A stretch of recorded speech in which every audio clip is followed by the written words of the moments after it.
passion for environment. So in essence, what I'm trying to say is I landed in health by chance, not necessarily by choice.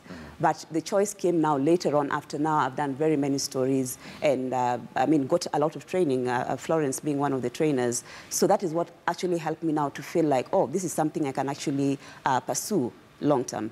Yeah, but there's a gap again still in the newsroom because even as a health reporter in the newsroom, you still find yourself doing very many other things in there that distract you. And that is exactly like what Florence was saying, that yes, you're sent into the field like what has happened at KNH, but you're not able to follow up the story. There's no institutional memory of what the history of that Yes, really because if I'm a health reporter and I'm left to just do health, chances of me being able to package that story very well are very high, you know. But today I'm in health, tomorrow I'm doing something else. It does actually disrupt you to some point. And dilute what you're trying to do. Exactly, you know. And then talking about follow-ups, that becomes another issue altogether.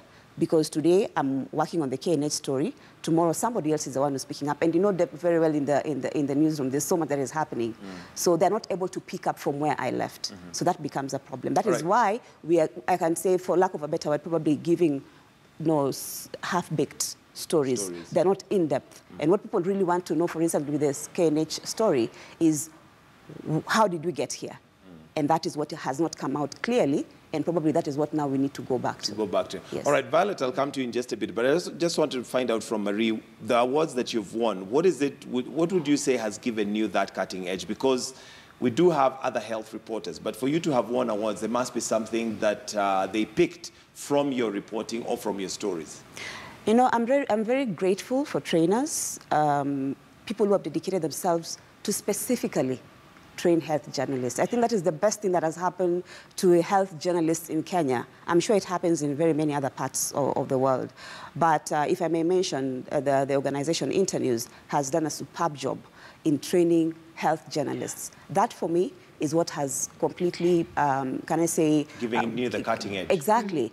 So if it's about the stories that I've done, I think I all credit it not on my own effort, but the mentors that I've had through these trainings, because you go for the trainings and you're told how to focus your stories. And the best stories, really, if you ask me about the stories that I've won awards, are the very simple stories. They're not complicated, no.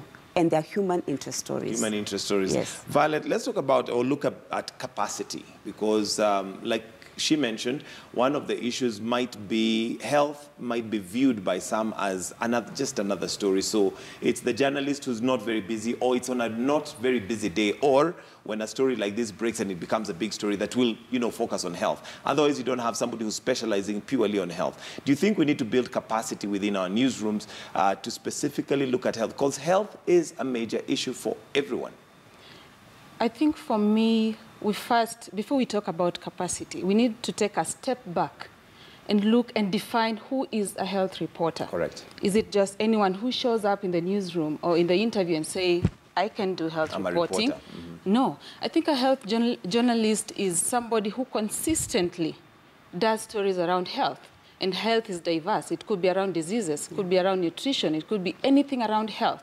And not just consistently, like my friend Daniel Lagan says, it should be reporting knowledgeably. Until we define that, I think we might be taking a miss. Coming back to capacity building, Florence mentioned about specialization. In the past 2 years, we have seen a lot of mass exodus of very good reporters, reporters who have consistently and knowledgeably been reporting on matters health.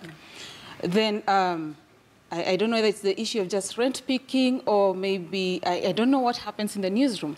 We have seen a mass exodus of very good reporters. Today, at Measure, we have been trying to do an ad hoc kind of just survey to find out if, for instance, I asked you, can you authoritatively say, I'm a science editor? Are you able to stand out and say yes? Some of the editors have told us it's 50-50 because we don't have capacity. And when reporters try to bad, That's when they are poached with in research institutions, and therefore it remains a gap. Now newsrooms are left to start nurturing. Marie mentioned about just wading through, trying to find, because our colleges do not specialize. I think in the first world countries, when you go to a journalism school, you either train as an environment journalist, you train as a health journalist, not because you're becoming a scientist, but you are grounded into that. For instance, when I first went into the newsroom, I did a lot of politics. I did everything before zeroing into health journalism. And hence, I think... And what made you go into health journalism? Because you'll realize many journalists that come into the newsroom, especially when they're coming from training from school, politics seems to be the main thing, because you deal with what would look as the big fish. However, like Marie mentioned, the stories that really sell, the stories that people feel and remember, are very simple human interest stories. Okay, for me, well, it's after I won some award, and some organizations started getting interest.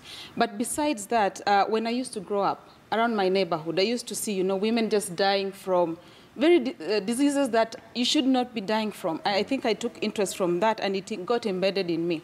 So when I got into the newsroom, I started doing some features, and people would say, wow, that's a good story. You should maintain that line. And other than that, then I started getting training opportunities. As a health reporter, you cannot remain with your college knowledge. You need to always take a step ahead. Look for training opportunities. Look for mentors who are doing this. Unfortunately, there are not many mentors. But if you can be able to do a 2-week, 1-week workshop or training, you're able to build your capacity. You should be a good reader. For instance, health reporting goes beyond he said, she said. You need to do research. You need to understand the data. You need to do... So, and this is knowledge we do not gain in college. We appreciate colleges. They give you the basics. But for you to become grounded in what you do, you have to consistently and continuously do education. I appreciate the trainings that many organizations are now coming up with to train journalists, but also, again, it turns out to be your passion as a journalist. All right, Florence, in terms of what you look out for when training on health reporting, do you just take in any reporter that comes in and wants to be trained on health, or do you do a general training, or are there those specific ones that you feel possibly have a passion to follow this through?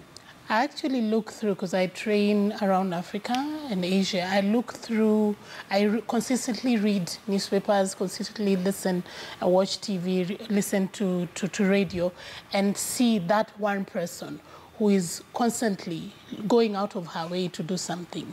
And sometimes I'd call you. If you've done a story, I could not be training you, but I just call you and ask you, by the way, this story, there's another angle you can take and build it up. So that's how I've created friendships and connections. So when there's a training or opportunity, the first people I will second are the ones that I've seen consistently have worked on health issues. But also one other thing that is critical, we need to realize that there's a gap in media houses in terms of even just sending journalists out to go get those simple stories, going to the field, just going out there. And I've done several study tours for East African journalists, where we just go, we say the subject now is maternal mortality. In East Africa, there's a big problem. How do we see the nuances? So we take them to the field, and they're able to see for themselves. So by the time you come back, you have a bank of stories, plus you have a connection with experts, and also just holding science cafes. Now, all those journalists that I see are consistent.